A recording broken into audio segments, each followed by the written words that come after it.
Well, we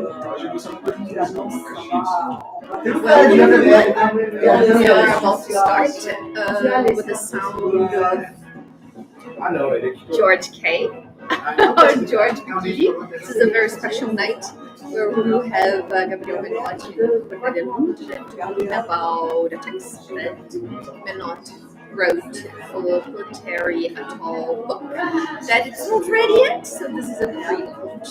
So in a few minutes we will begin.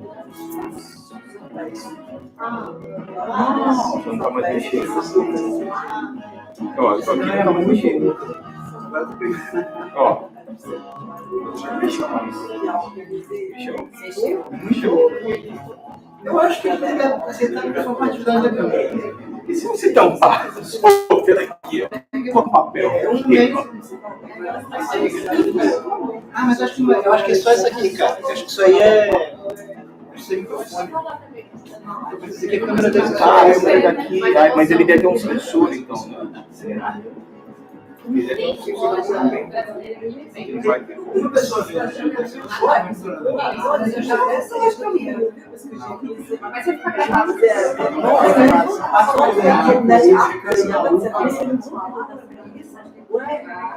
Mas agora ele comprou esse.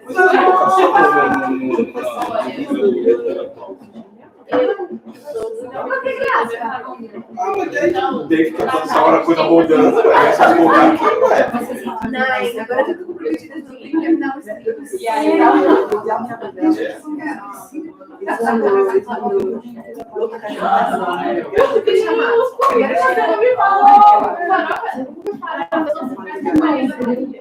sim. Não, mas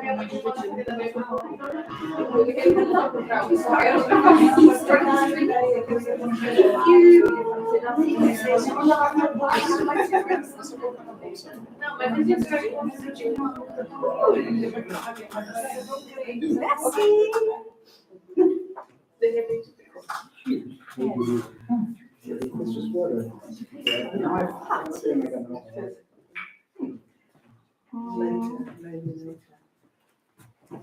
deixa eu me encaixar aqui para me posicionar, então start. So thank you everyone for coming this very, very snowy, cold night. My heart is hardly appreciated. There's some blue wine coming for us to warm it up in a few. But I really appreciate you being here because Planetary Atoll, I think it is the most special project I've ever worked. It's my belief. It happened last year. Oh my gosh. And it's been a 2 years research project about net art in Ibero-America and Latin America, or in this part of the global south, but more in this America part. Geography is one of the points that we discussed. That's why it's hard to define when we say Ibero or Latin America. It comes with a very specific context, which may be one of the topics. How do we understand context here tonight? And we will have a book about this research. For that, we invited a few artists. Gabriel Menotti is one of them. And although the book is not ready, I invited Cornelia Lund, based in Berlin, but with a very great knowledge about Brazil and Latin America and decolonial subjects and topics as such. So I think it's a great way to start this conversation. Not sure what else should I say to kickstart it. Maybe mention the other authors of the book.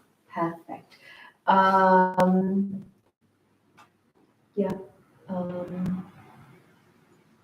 No, I think I will keep it with the subject. Okay. The book will be a surprise then. The book will be a surprise, but a little peek is that Planetary Atoll was a project created by me, Sakrowski, that is there in the back, and Yasmin Nadler. It was a partnership or project we did together with Saudi Contemporary, with a bigger umbrella project called Magical Hackerism, and the idea of atoll, and this is why I started talking about geography. We find it very interesting because it is the first image for us to break this cartography and these power positions that we have in the globe. Every time we talk about America or South, there is always this ambiguity or this polarity in between up and down, North and South. There is always something that has some reference to some kind of power relations. Well, atoll is unconnected island, and sometimes we refer to that as a global south, but it's kind of a belt or a belt. But we like the idea of atoll because it's kind of those isolated places that connect to each other. And the way we saw it, and maybe that's an important part to get started, the idea how to break those new concepts or these boundaries of geography without the not prejudice, but without the imaginary that it comes with.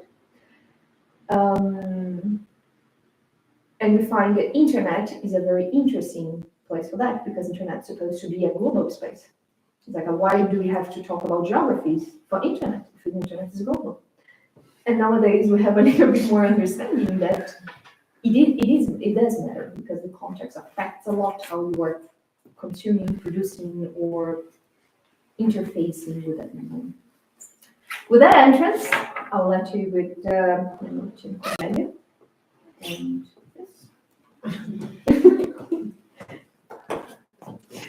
Thank you, Paloma. Thank you, Paloma. And well, thanks everyone for being here. Thanks Saprowski and the Institute for Zentrum and the Zentrum for having us. Cornelia as well. It's quite a pleasure to be here and be able to talk to you about all these very complex and engaging ideas that surround Planetary Atoll. I was super happy to be invited to contribute to the catalog, and both of them suggested me to do something that I normally don't, which is to read the text that I send to the catalog. But maybe it makes sense because it's another way of making the catalog present here and kind of evoking, making it manifest so that it's, soon among us. And the text called How I Know About Curating, I Learned with the Internet after school hours, seeding DVX anime files and spamming comments on photolog.net. In the late 2000s, in my first years at the university, I was hired as an intern at the Social Communications Department's sound studio. It wasn't a job really, but it definitely felt like one. I was there to help the other students, dozens of them, to record and edit audio tracks for their journalism and advertising assignments. Every now and then, we'd also be approached by people from some other part of the campus to assist in more colorful projects. I've been asked to mix song demos and select sound bites for the opening of community radio shows. Never a dull moment. My 20 hours a week were always stretched thin, especially during final season. The only other person working at the studio was the local technician. He took the morning shift and assisted in the evening classes while I covered afternoons. No professional mentorship was offered, but none was ever expected. We both served under the Brazilian federal government, and the hierarchy among us was as fuzzy as it can be at the intersection between academia and the public sector. The understaffed reality of the studio was yet another palpable evidence of what I already knew in theory. We had been staying with the trouble for a very long time. Money for the university was scarce, though the country was still surfing ripples of from the taming of hyperinflation some years prior. The campus felt like junk, or rather, as a premeditated ruin. It was the beginning of the much expected end of history, and everyone told us we were finally on the winning side. The Overton window shifted generously towards this promised horizon. In power, the Social Democracy Party, PSDB, played liberal, as if there weren't other ways forward. Funds for public education dwindled. Teacher salaries were frozen. Maintenance contracts never renewed. It wouldn't be the first nor the last time that negligence became official government policy. Universities were left to their own devices so that sooner or later they could be at the mercy of the market. Deep down, both the technician and I understood that something at higher levels of the institution rejected our very existence and expected us to go the same way. That's likely part of the reason why he got bitter, so bitter, and I got in student politics.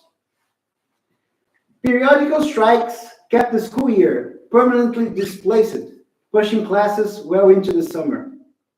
The internship inflicted upon me extra commitments to the motionless heat of those days. Suddenly, the pay, which wasn't good to begin with, got suspended for good. More than 20 years later, and I still don't know why. Vague excuses led people from one bureau to the next until it got Kafka. There was, in sum, no lack of personal or professional reasons to give up on that internship and start looking for a more reliable learning experience. But still I stayed. I wish I could tell you, and I really wish I could tell you, that was my stoic stance against the dismantling of Brazilian public education. But that's bullshit. I was a teenager, moved more by excitement, hormones, than by ideology. So many things felt stale in the country and in my life. The studio, on the other hand, was so very fertile. It had so much stuff I had never heard of. Whole new worlds of stuff. Unmarked discs full of folders with the most diverse sound effects. A computer equipped with powerful sound card that enabled us to capture thousands more. Software applications for multi-track nonlinear editing, quite a mouthful. A coveted CDR drive. Technologies never seemed so thorough and capable. Some friends on engineering courses would take over their school computer labs at night to run StarCraft or Counter-Strike LAN parties. My own personal way to abuse the infrastructure with which the institution had entrusted me was to do more of what it was meant to. When the work for the day was done, I would embark on a lonely journey into the guts of the system. I'd preview every file on those disks to find out how they sounded. I'd go through all the options on those esoteric applications to see what they did. Production software at the time had goofier names, so inviting of exploration. QEdit, currently Adobe Audition. Acid, Fruity Loops, currently FL Studio. The university had the tools, but for a reason too convoluted to explain, did not have their manuals. The lack of pointers made it feel like entering uncharted territory. The joys of learning an instrument blindly without knowing the first thing about how it is played. No setting to be left untweaked. The more I got into the studio, the further away I was from the campus. Even tutorials were hard to come by. The search for answers and serial numbers drove me into increasingly obscure online forums. The access to all that extracurricular knowledge was a constant reminder that the most extraordinary source at my disposal in that studio was largely inconspicuous. From the university, I could connect directly to the backbone of the internet in Brazil and get the fastest downloads I had ever seen. Much has been said about how the internet used to sound with the loud handshakes that dial-up requires. We rarely speak, however, about the peculiar rhythms that internet had. 20 years ago, before we were all inevitably extremely online, we only got to be when the home phone wasn't in use. And that was pretty rare. Almost no other service or person could be reached in an instant otherwise. Mobile phones were not yet all around. Internet hours had therefore to be kept in check. After all, even if we didn't have someone to contact, maybe someone was trying to contact us. And what if it is an emergency? My parents wondered, urging me to unplug. To add insult to injury, the costs were so high. Like any regular call, dial-up connection was charged by the minute. Unless you were quite well off, it is unlikely that you would be able to spend leisure time online in the middle of any weekday. Non-essential internet use, that is, everything that wasn't for classes or work, and even so, had to be checked either to the small hours between midnight and dawn, or to the weekends, when calls cost the same, regardless of duration. That's when most of us hanged out in the local IRC channels, the dodgy playgrounds of my generation, experimenting with other kinds of sociality and identity, forming our gangs. The arrival of broadband made connection more affordable, but not that much more available, at least for me. Even though the internet was fed from the landline, the computer was personal only in name. Such expensive equipment has always been for the benefit of the whole family. As territorial as I felt about the machine, of course it had to be shared with my father and sister, and even more now that it was showing some potential. The fact that the computer stayed by my bed suddenly became an inconvenience, as it invited other people into my room at random times every day. Luckily, in the studio at the university, I'd find not only privacy, but also a PC with a much better connection at my disposal. After school hours, that's where I longed to be. Peer-to-peer networks ran 24/7 on the studio computer. I was finally able to get hold of proper DVX copies of Serious Experiments Lane and whole seasons of other series that weren't being shown in the local anime club. Pre-torrent file sharing was also a great place to discover new works. By default, applications gave access not to individual files, but to the user's whole download folders. Before recommendation algorithms, we had chance encounters with compelling sound MP3s and AVIs on each other's computers, though sometimes the files weren't what they seemed to be. People with more focus and talent could have made the start of a promising career in media production out of all this, but not me.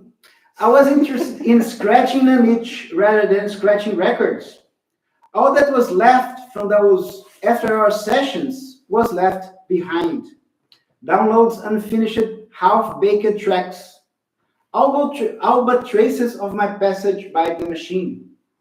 I wasn't trying to create anything new or to arrive at a specific destination. I was just moving along, since I had the room. Those inconsequential adventures would put me in touch with phenomena of a different order. That's the philosophical part.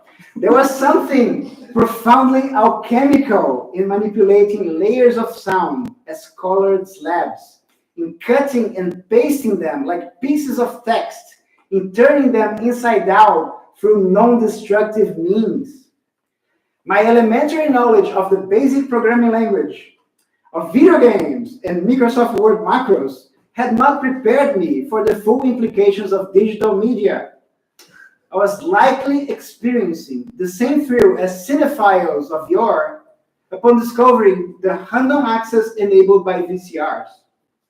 From that point on, no cultural form could ever feel completed or completely familiar. All things considered, hanging out in the studio did more than introduce me to the revolutionary possibilities of universal computation. It made concrete, an ambiguous mode of existence I still didn't have the words to address. Objecthood had so far been a stable feature of things in the world. Then and there, at that studio, objecthood became a circumstantial quality, partial to certain conditions of appearance. And maybe the precarious working regime played its part in the onset of this dithering metaphysics. Such a mouthful. Had I had the proper guidance, I could have put more trust in the system. Still, the immediacy of technology made things so comfortable. For better or worse, Brazilian public universities were, and still are, one of the narrow slices of the global north that one can find in the global south.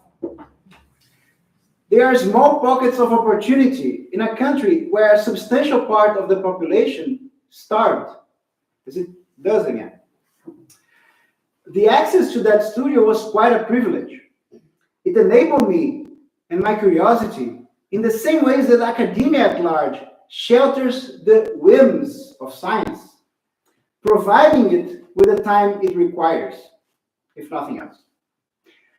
Out there, in the real world, bureaucracy made the days run short in collapsing loops.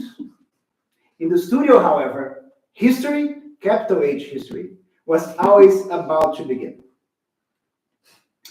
Elsewhere in the countries, students like me discovered possibilities like this. With the dawning of online media, alternatives to power seemed closer at reach.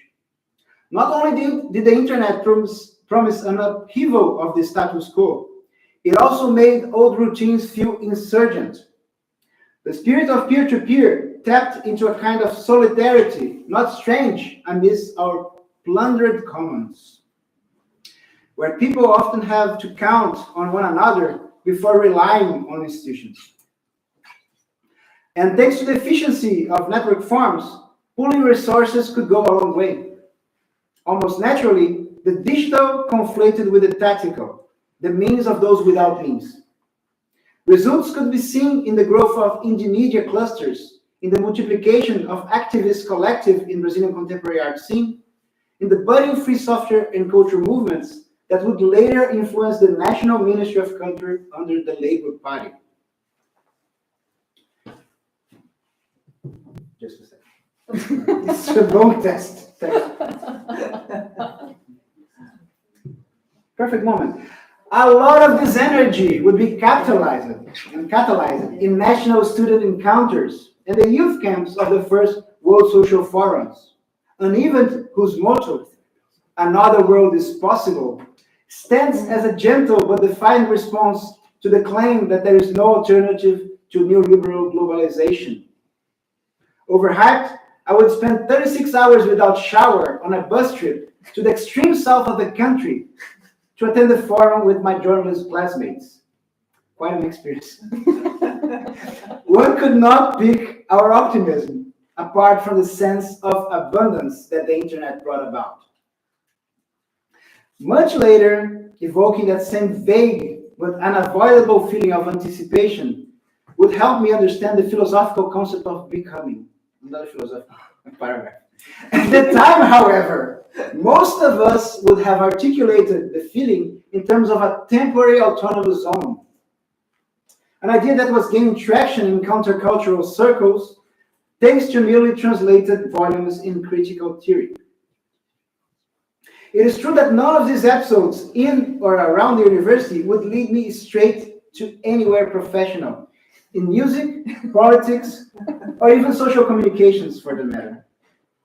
Yet, I can think of anything that had more influence in my activities as an amateur curator, and in a way as an academic, for the years to come.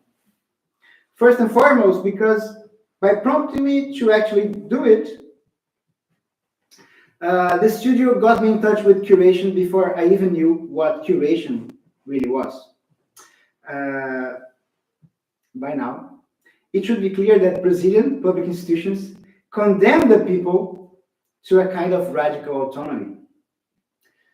Brazilian public institutions are an environment of the sort that must be continuously performed, even in its most basic functions. But this also means that we can perform differently.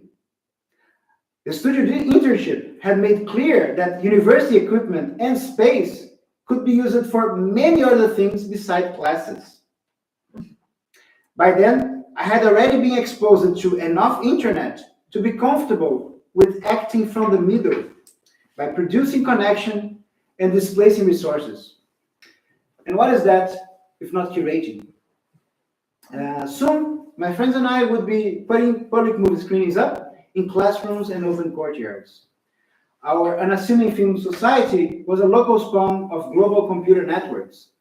Peer-to-peer file sharing gave us lots to program with, and early social media such as Fotolog provided unexpected channels to get the word out. but more importantly, those deformative experiences would imbue me with an agnostic sense of amazement and wonder and perplexity. The internet nowadays plays as the proverbial closed map, and it feels like home. News feeds update relentlessly, and even Wikipedia editors compete by the second to keep it one-to-one with reality. It gives the impression that everything is conveniently available, if not through a simple Google search, then brewing in the latent manifold of machine learning models at this very instant. When I was young, however, the network felt unapologetically foreign. I would often go looking for answers, only to have my questions reflected back at me. And yet, perhaps unsurprisingly, this made the world seem thicker. All those online hours wasted at the studio fueled an internet infinite serendipity and lots of intimacy with the weird. Pathways across the newly accessible information were not as codified as they later came to be. The avant-garde and the vernacular got mixed under the veil of mystery. I would stumble upon early pieces of net art, such as Superbad and Mouchette, just like I would get into niche orchid communities where everyone spoke exclusively in broken sociolects. Nothing was ever properly explained or contextualized. Everything seemed in equal parts haunting and prodigious. That internet corroborated, quite a bad word, no definitive certainty besides that of one's own limits. The many gaps in the map had the approximated measure of our imagination. It was humbling to think of how much was left outside, and reassuring to contemplate how large that outside would have to be. What the internet taught me is to be an ignorant curator. The practice cultivated within those conditions of improvisation, fellowship, and ambivalence forfeits individual mastery and revels in the loss of control, which is one of the reasons why I don't like to read. It observes a largely community-oriented ethos, the kind of ethos that favors subjects rather than objects, that values practices rather than products, and operates by devising situations of encounter rather than putting things on display. Artworks and other cultural forms are but a pretext for association, as artworks and cultural forms tend to be. At every project, I'm inviting others to make peace with unknowing. I hope that, beyond us, we can recall the horizons of possibility and enchantment that I once found, in that old studio. Thank you. Thank you all. You know, when I read your text for the first time, I was thinking about how I encountered the internet. And I was a bit earlier than you. Because I started my career at university on Carina, my father's typewriter. But my parents were not very tech savvy, and I was in the humanities. So there were people studying informatics at the same time already. And then one day, one of our French literature professors walked the corridors of the university with glowing eyes because he had been in the internet. And he was enthusiastic for at least a month. He was totally overwhelmed by what was then the internet. And then I went to the internet myself. It was actually to stay in contact with people, because I was in Paris for my PhD and I wanted to stay in contact. But then there was also the Bibliothèque Nationale they already had an online system, which was very fanciful at the time.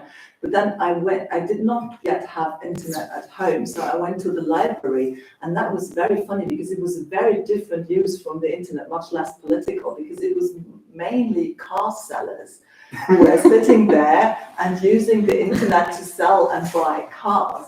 So it was not very political.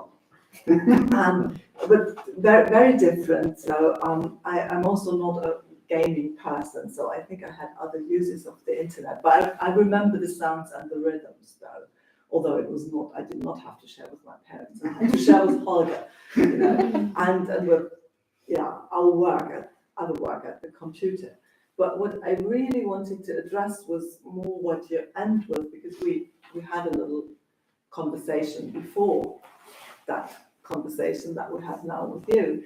And we already talked about the question of being an ignorant curator, or letting go of knowing and the wish to know everything. And I find that very interesting because we share both that we are working in academia and also curating. In academia, you're never supposed to not know.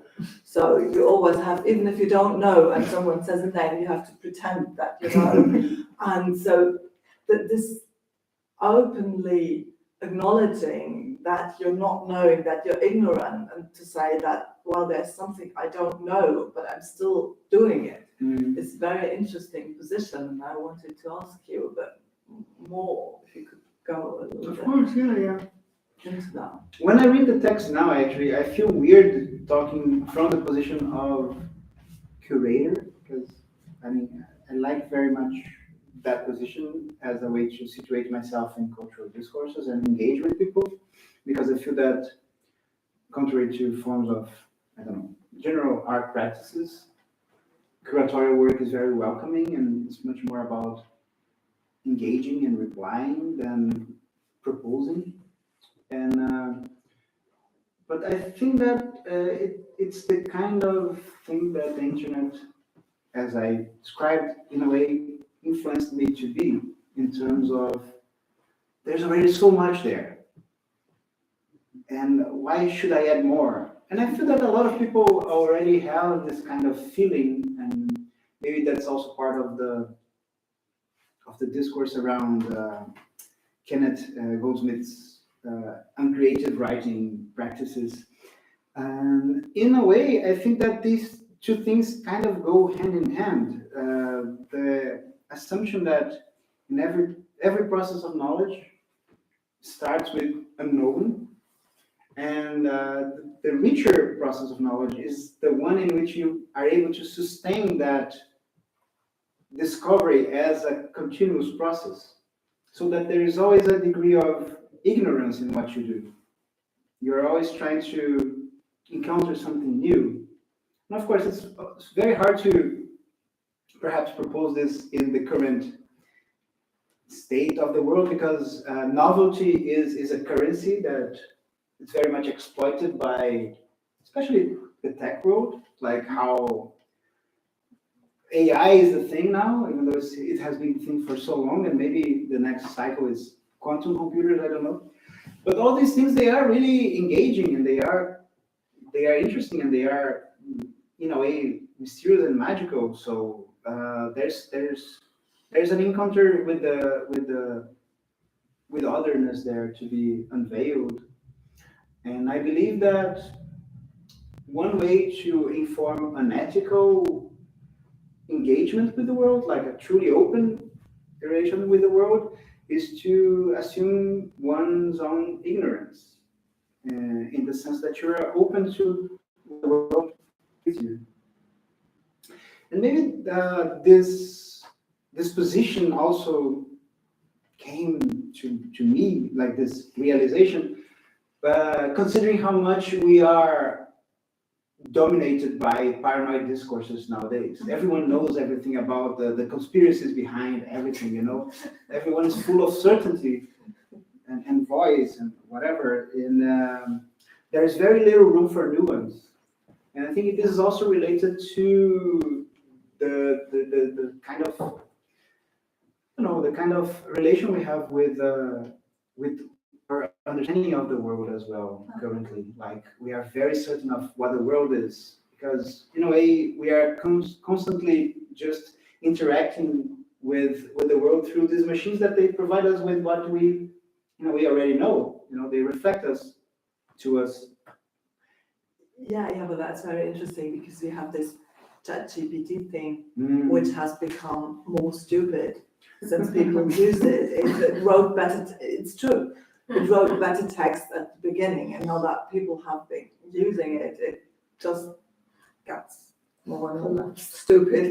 Yeah, probably it's going to collapse very soon, which reflects that, yeah, also how very little we know because we make the machine stupid. We're supposed to make it more intelligent. It's supposed to learn, but it learns, but what does it? It unlearns, whatever. That's funny, yeah. Yeah, I think that very humble approach and also the nuances are very important because also that machine, I mean, it's kind of, everybody always says that it does like and don't like. So everything is very kind of, and that has nothing to do with the zeros and ones. You can program them in a more nuanced way probably, but the many discourses are very, very certain about themselves, and people are very clear in what they like, what they don't like, and which is a problem. And acknowledging that you don't know is the first step of getting to know, of course. And when we had our little initial conversation, we were also talking to Paloma about the questions she was addressing with the exhibition. And they also have a lot to do with knowing. It's the question of how do you curate whatever coming from Southern American contexts or Latin American contexts, however you want to call them. How do you present these things in a German context without explaining, without giving people basically 10 books to read so they will be able to understand? And how do you present them without exoticizing them? Which is the same question for other contexts, without orientalizing or, right? And that is a very tricky question, actually, because it has to do with knowledge, or has it to do with knowledge? That would also be the question. Has it to do with knowledge? Has it maybe to do with an openness that you expect your visitors or public to be open, just open, or do you expect them to know? It's very very hard. challenging, Yeah. And I mean, I congratulate you on taking up this challenge because I never would. I think it's being Brazilian. I don't know what Latin America is at all. I mean, I supposedly I was born there, but I mean, it's quite hard to fathom. Like maybe especially because Brazilians, they are kind of isolated from the rest of Latin America because of language, because of the geographical situation, considering also that most Brazilian metropolitan culture is and the discourse is in the coast, away from the Spanish-speaking countries. And it's funny that we use it to have this anecdote that it was more common to meet other Latin American peoples in events abroad than in Latin America. But in any case, I think it's a very difficult curatorial project. And coming back to the idea that, or to my own curatorial project, is something that I would never really take head on, like, because I don't think it's easily solvable.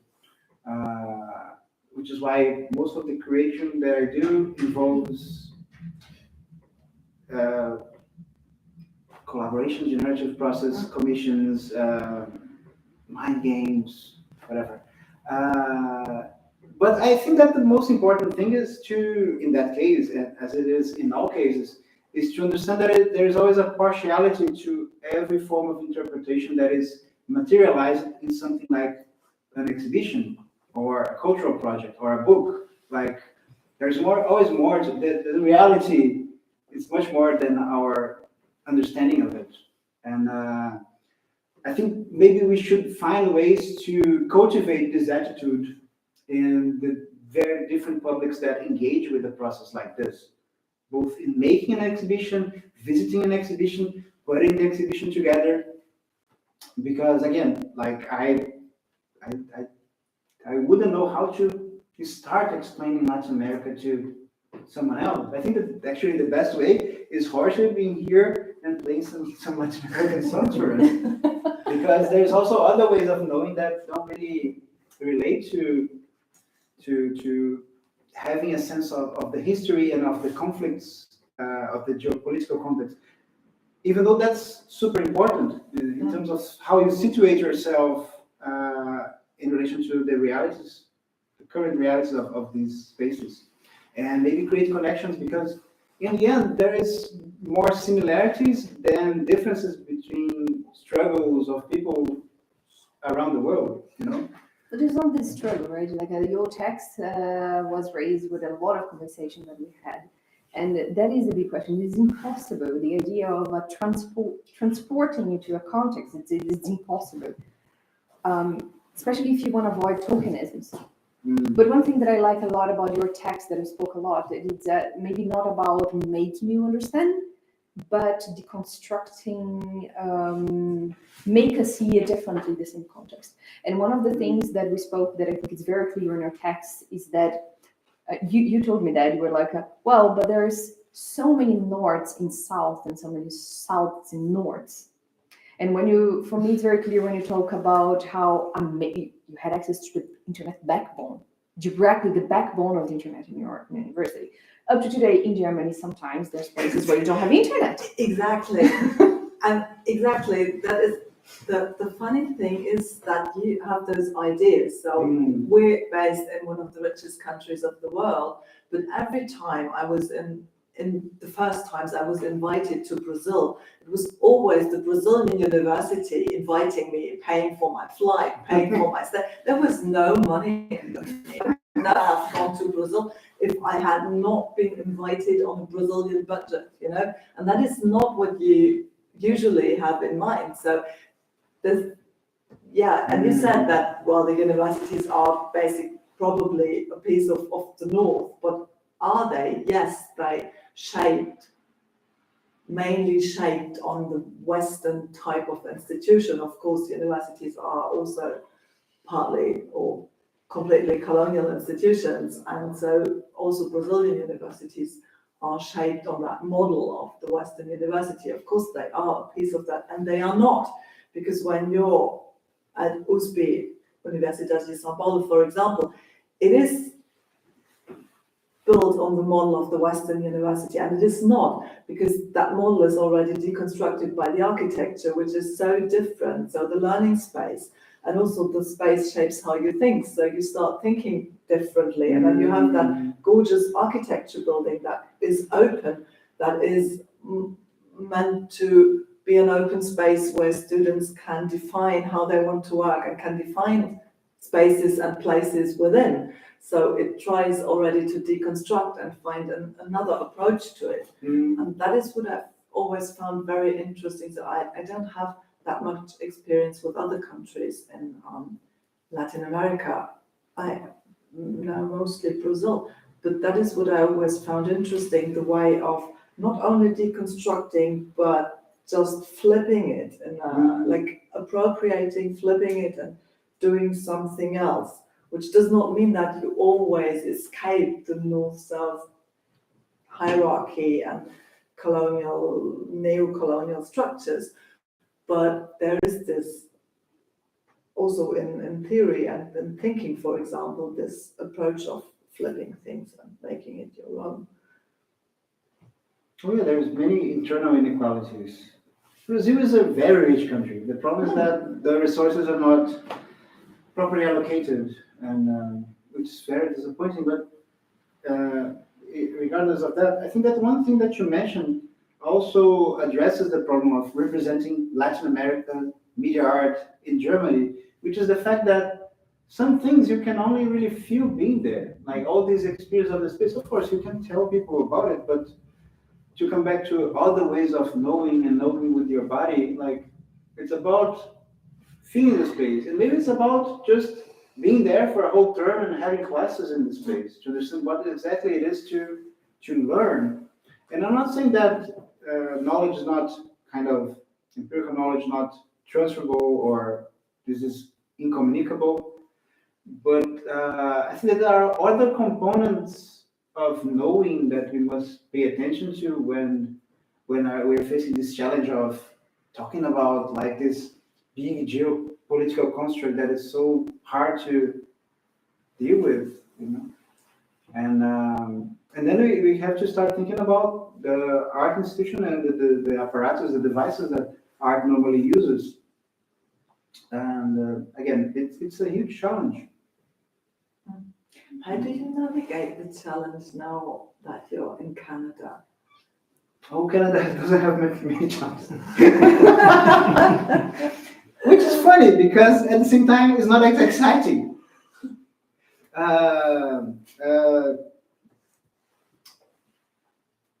So maybe that's a good way to explain things. I used to organize a series of events with colleagues from the UK and a network of collaborators from around the world called Besides the Screen.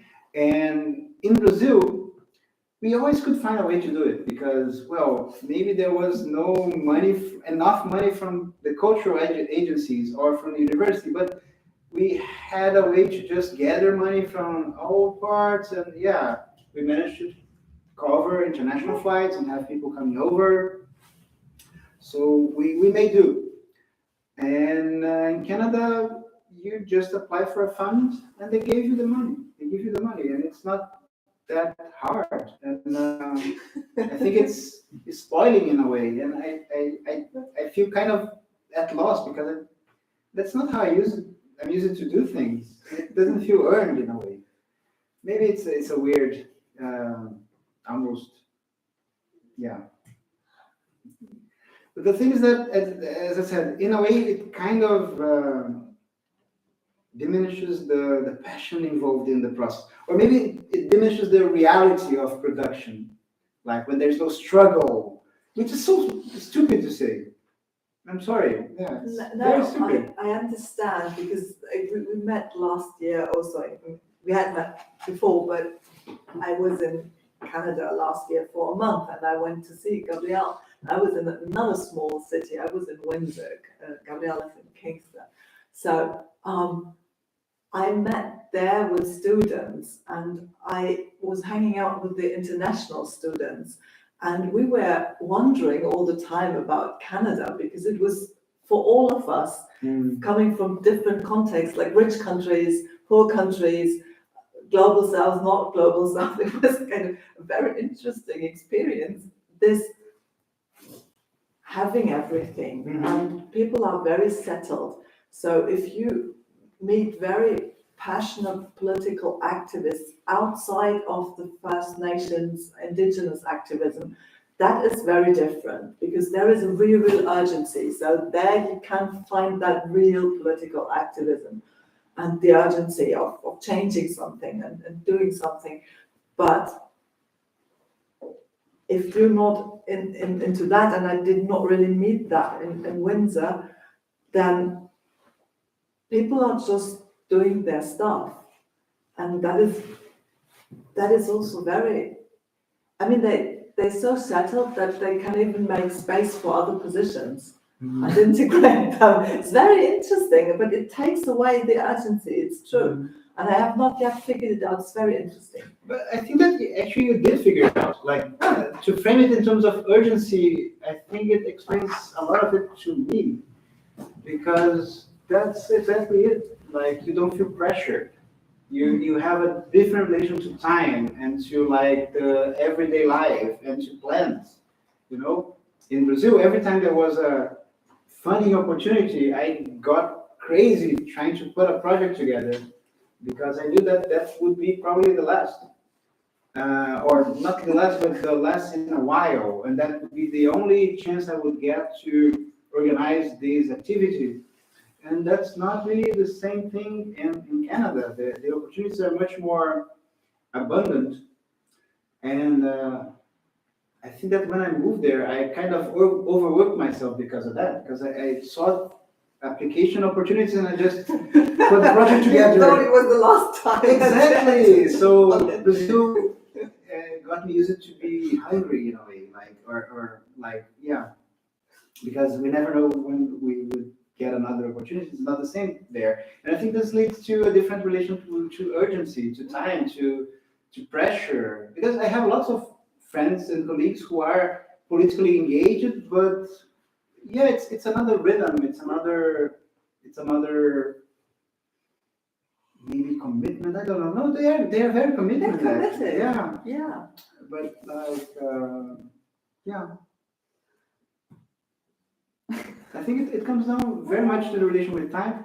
My other answer would be that the precariousness of things sometimes reveals you what's behind the curtain, and that's another way of knowing, on the one hand, the material networks of the world, just like we have here this amazing streaming system right in front of us, and also knowing the effort and the labor that is used to hide all of this from sight. And to know that is quite like a powerful thing, like to understand that, yeah, the fact that there is a world running outside, it's not natural at all. Like, it has to do with a lot of labor. If we are very Marxist about it, it's labor that is kind of alienated from people and from us, and that's why we understand and see the world as in a different way. But she was going out for informative reasons. She wasn't very, very funny. Yeah. We're opposite of Volksbühne. It reminds me of like theatre pieces. They used to do theatre pieces with live video where they just left and kept talking, walking around, like just like she doesn't do live video. But maybe if some of you want to intervene or have questions, then. When you were talking about like your background, like for example, like I was from the 90s as well, like from Brazil, we have like some struggles about the internet and everything. And I have like something common with like Latin America, like when I talk to some friends from Chile or Argentina. I think like I want to just also like just ask you like about like this thing like Latin America and here in Europe, because when I came to Europe for the first time like to study, and I just realized in Europe in general, like maybe like Spain, not like, but they have like this kind of culture of they kind of don't care about like too much for the internet like that time. And in Brazil, like I saw like the people like I think like they have a lot of struggles with like for like internet was super easy to access. And but I didn't know like for example like my neighborhood like they still have like they call like a land house, like the place where you can go to access the internet because you don't have internet at home.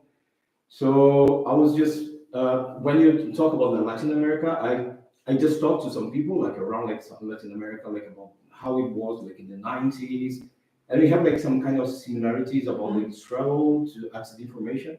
But I think this also like gave like some curiosity, like, and just people just try to access the information. Yeah. And here in Europe, like I don't know, like I want to know, like there was so many struggle that people just kind of like they don't have like too much interest in. When I arrived here, I said, like, "Oh my God, like, you know this? Like I didn't know this." Like, come on, like you're from Europe, like because in our head, like, oh, okay, like they're from Europe, like they don't know this. So I think like, it was kind of strange. Like for me, it was shocking. That's why like, it just when you just have like this panel like between like here in Germany and like Latin America. Maybe I'm just saying like some stupid things, but it's like I want to know how it is like this thing like access to internet or like, technology in general here in Europe, like for example in the 90s. In the 90s. So I'm probably not a very typical example because I came from that not tech savvy family and studied in the humanities, and the humanities in Germany were very late in kind of promoting computers at all. You know, my professor, he got a computer every like 5 years, and it had a hood, and he never took off the hood, and then it was exchanged again when he got a new one.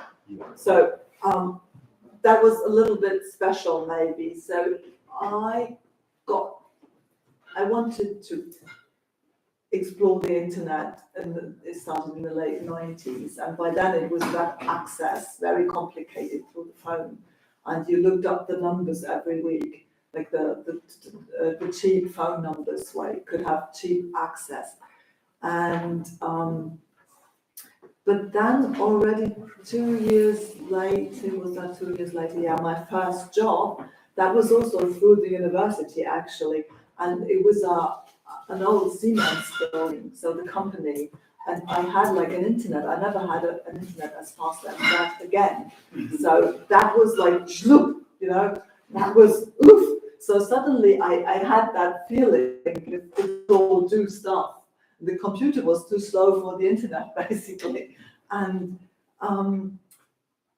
I think there are very different communities. So Germany is doing very badly with all things internet. Paloma already said that, you know, like Berlin is okay with the access, but my partner works in the south of Germany, and there's sometimes like teaching online is hard, and the mobile phone access just vanishes.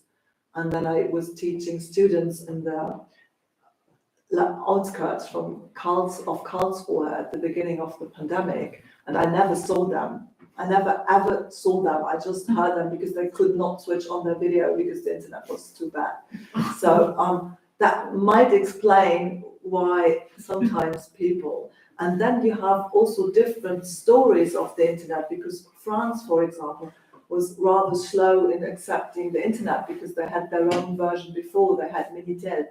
And I still remember that was a totally different world. It was not the car sellers, but you drove through France and you had everywhere 3615 Miriam, 3615 Paloma. And there was, so 3615 was the number, and Miriam, whoever, that was the erotic stuff. And you had those sheds all over France with big posters for 3615. And the erotic access to that was mainly, of course, you could use it for other stuff, Minitel. And there was also another device. It was not on a computer. It was like an old media device, Minitel. So they were slow. So you have also kind of national histories with the internet. And then maybe also Sarkovsky can say more, because you're much more into exploring the internet than I was. I remember that one night, Sandra Naumann came and was totally enthusiastic and said, Sarkovsky is curating the first YouTube exhibition, for example. So she was totally enthusiastic. And I did not do this kind of stuff. I was much more conservative with my media use. But yeah, maybe you want I to. don't know, yeah, it's a really complicated topic. I think like all topics has so many perspectives as we heard, and my perspective is that I would go with the curiosity that if there is a quite what Menotti mentioned, that's if there is a saturation, then maybe there is not so much as curiosity. And as the internet came, it came in the same time, more or less, like the change of the two blocks, like east and west. That was more my perspective, not north and south. More is east and west, and I can say that the east, for them, it was the first time possible to really access also information and to take part on the west, you know, and find their position. But it was only possible for the people who were capable of speaking English. That meant that these were people already in a privileged position, because that was not the case, like the normal case. And as I understood in working on this Planetary Atoll, which is also an ambivalent situation because an atoll is very fragile as a geographic situation, and it's a living organism building it. It's very rare as his network, but then planetary, it's like also like these kind of ambivalence and like contrasts and hard thinking opposition, and so that is typical for all these, I think, moments in the internet culture, and that you have always these two parts. What I realized as we did the exhibition was that there was a same urge, like from the east, to take part on the north culture, on the, let's say, Five Eyes, so like the English, Northern English culture, but they couldn't because of the Spanish and because of the language barrier, and so they had their own forums and their own culture and their own everything their own, and that never really was taken in consideration or by the other countries. They saw that they could take part. Also, only a few privileged people who could bridge this gap. But in the end, if you look on the museums, on the canons, on the books, yeah, they are dominated by all these English-speaking people. And it's still, I think, it's still the case. I could imagine that changes if I don't know, the richer countries would develop a system which is so dominant that we have to adapt. But as the situation now is with all the wars and with climate change, I think that will not happen. So we stuck with this. And so, I think for the time being, we're stuck with English more than ever.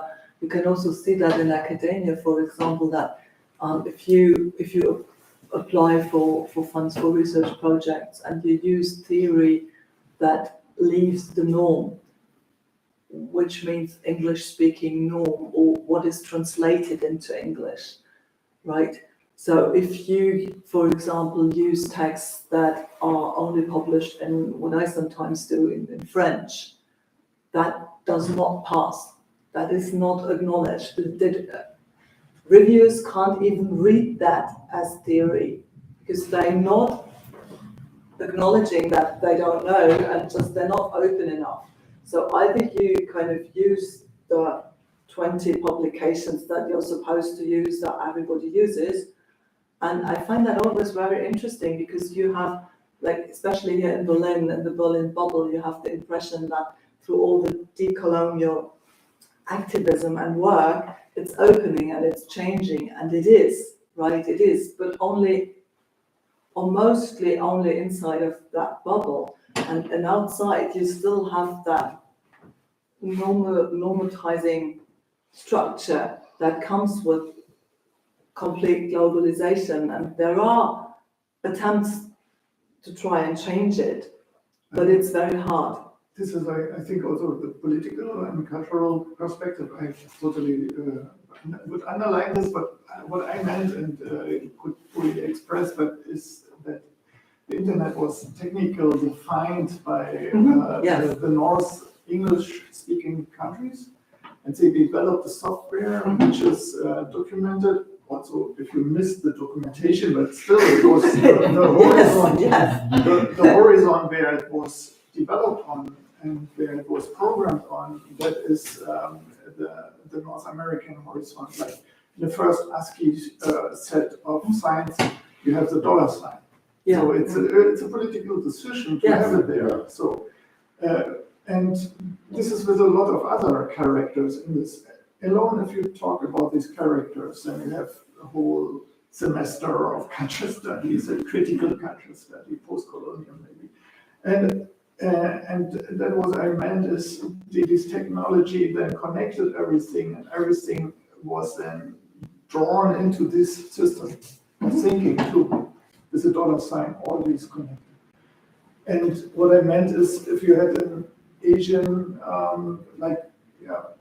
a unified country like, I don't know, China, I have a lot of informatics, as you said, but they have not the language to program really, or their language is not made in the sense that they could use it. Mhm. And I can't see that it changed. Maybe with the quantum. As you said, maybe we have the next technology will come from different language contracts, text, and then it will change. But now, I mean, you have a lot of discourse about different approaches to technology from other cultural contexts than the North. I know, well, you have that about different indigenous approaches to technology, and then you have this from an African context, for example, to try and rethink. But then is the question, will that also rethink the languages? the programming. And the programming, basic, because so- I think the question that also comes with it is not only the signs and dollar signs, it's also the kind of logics behind it, right? Because it's kind of a Western logics, and as long as that is mostly behind the programming, the program will run according to it and will make decisions according to it, right? And so in this sense, the answer is also the East Germans were very open for the for the internet to connect. And then also Berlin was very special. It has, of political reasons, you could have a really cheap internet connection because there was a support from the government so that the West Berliners could make a phone call to the mother country, let's say, over the East Germans. So that they only had to pay for one call and then they could endless hours and hours talk for only one coin. And that was the Eldorado, let's say, for hackers. So everyone came to Berlin to have this standing line, you know. And that was made Berlin, West Berlin, very special. And that had then an influence on the 90s because that was in the 80s. And these people were still there in the 90s. So there is this kind of technology and history in this city here. It's very special and different from, let's say, Düsseldorf or Mannheim or Hagen also.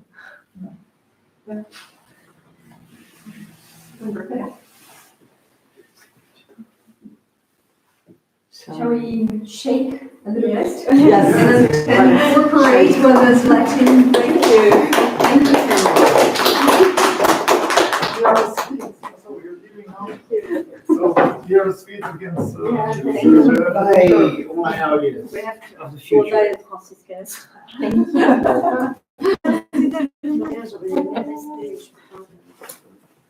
Okay, thank you. Bye, thank you.